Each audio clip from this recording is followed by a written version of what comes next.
Olá, hoje eu gostaria de conversar um pouquinho com vocês a respeito desse romance aqui que eu li há alguns dias, que é O Primo Basílio, do Eça de Queiroz, publicado pela primeira vez em 1878.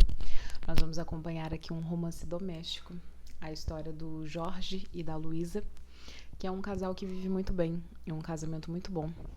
Até que um belo dia, o clímax da história agora, vou contar para vocês, em que o Jorge precisa se ausentar por questões de trabalho. Durante 2 meses ele fica fora e a Luísa vai ficar ali na companhia das suas 2 criadas, suas 2 servas, que é a Juliana, que é a empregada, e a Joana, que é a cozinheira. E durante esse período da ausência do Jorge, ela vai receber a visita do seu primo, como diz o título do livro, o Primo Basílio, que vem da França visitá-la e vem totalmente intencionado a se envolver com ela. No passado, eles tiveram ali alguns namoricos, algumas criancices, né, como diz a Luísa, mas alguns dizem que quase se deu em casamento. Pois bem, o Primo Basílio vem então e começa agora a cortejar, a dar em cima da Luísa, e ela resiste até um certo ponto, até que ela vai acabar cedendo às pressões, né? Não simplesmente pela insistência do primo, mas também pelo desejo dela, obviamente, e ela acaba traindo o Jorge, né? Em linhas gerais, é disso que se trata o livro. E o que nós vamos então ver aqui, né? Vamos ver aqui o desenrolar dessa história, as consequências da traição. Há quem diga que a traição ela é aceitável ou ao menos justificável, uma vez que nós estamos em um relacionamento que é ruim, quando o nosso cônjuge não nos merece, quando o cônjuge não é alguém de caráter. E então, nessa situação, nessa questão específica, a traição é justificável. Eu particularmente discordo. Há, inclusive, um conto do Eça também, que se chama No Moinho, que vai também retratar uma traição. E nesse conto nós vamos ver que as consequências da traição são terríveis, do mesmo jeito que a gente vê aqui no Primo Basílio.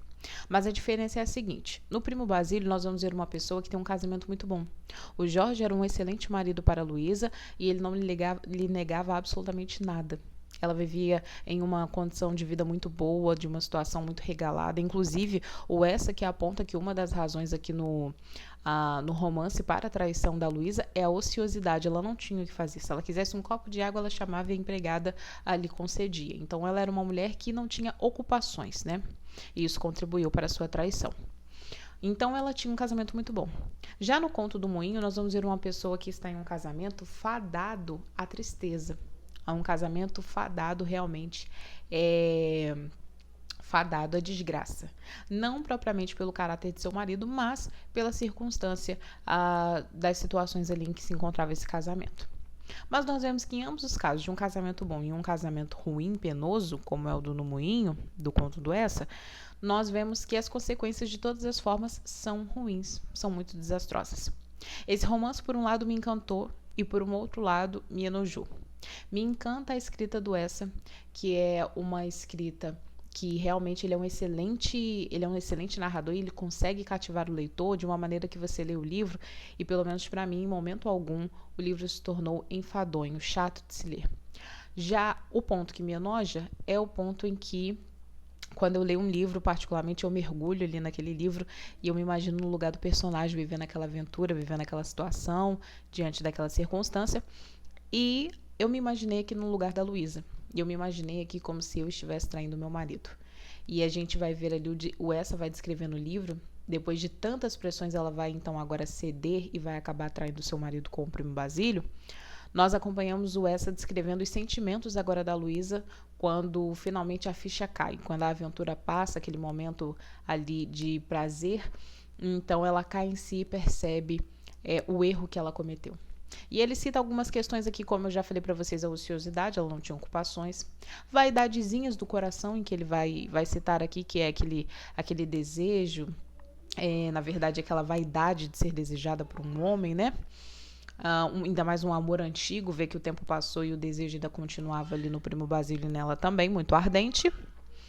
E todas as questões que o Primo Basílio trazia, né? Ele veio muito culto, veio da França, então ele veio muito pomposo, cheio de requinte, e declarando que todo o tempo que esteve longe da Luísa, os seus pensamentos estavam constantemente fixos nela. Então ela se enche de vaidade disso. Ele vai fazer aqui uma referência ao texto bíblico de Gênesis, dizendo o desejo do fruto proibido, né? Essas vaidadezinhas do coração que fazem com que as pessoas acabem traindo, mas jamais o amor. Ela depois vai acabar caindo em si, percebe-se que ela se envolveu com o Primo Basílio por diversas razões, mas de maneira alguma pelo amor, tanto dela para com ele quanto dele para com ela. E nós vamos ver então aqui o desenrolar dessa história. É um livro muitíssimo bem escrito. O Essa, ele consegue realmente atrair a sua atenção. Eu gostei ainda mais porque nessa minha edição aqui, que é da Globos Editora, no final tem uma carta do Essa, que se eu não me engano, eu li rapidamente, mas se eu não me engano, ele escreve para esse amigo que é o Teófilo Braga, que se eu não me engano é um crítico literário, e ele diz que esse livro, O Primo Basílio, foi escrito em uma forma de crítica, é uma crítica às famílias burguesas de Portugal, e ele vai criticar aqui cada um dos seus personagens em si. Nós temos, por exemplo, o caso do Julião Zizarte e do Acácio Conselheiro, que é um dos meus personagens favoritos, em que, em um dado momento, eles vão estar jantando juntamente com o Jorge e outros homens ali, mas somente homens, e eles vão entrar no assunto de mulheres, falando de mulheres. E o Julião Zizarte vai fazer agora uma referência dizendo que as mulheres devem ser tratadas, né, como as fêmeas, né, os animais, dizendo que da mesma maneira que o macho vem, se aproxima da fêmea e ele vai lá, se envolve com ela para o seu prazer e também para a procriação, depois ele deve se ausentar e desprezar completamente ali a sua fêmea. E então o Acácio vai se interpor aí nessa fala dele, vai se colocar em defesa das mulheres, dizendo a seguinte frase, se eu não me engano agora. Em minhas palavras, ele diz assim: essas mulheres, senhor senhor Zizarte, essas mulheres das quais o senhor, essas mulheres a quem o senhor se refere, são as nossas mães, nossas queridas irmãs, nossas damas ilustres da sociedade. E ele vai colocar ali, vai se colocar em defesa da mulher, né? Esse Julião, ele é um homem que pende muito para ideais comunistas, né, tem pensamentos muito que fogem muito do conservadorismo, da ética, né?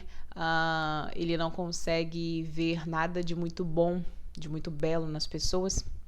Então, ali nesses diálogos, a todo momento, o Essa vai estar fazendo uma crítica, mas a crítica principal que eu vejo aqui é realmente a questão da traição. Como eu citei para vocês aqui também, que ele até retrata também no Moinho, né, nesse conto dele.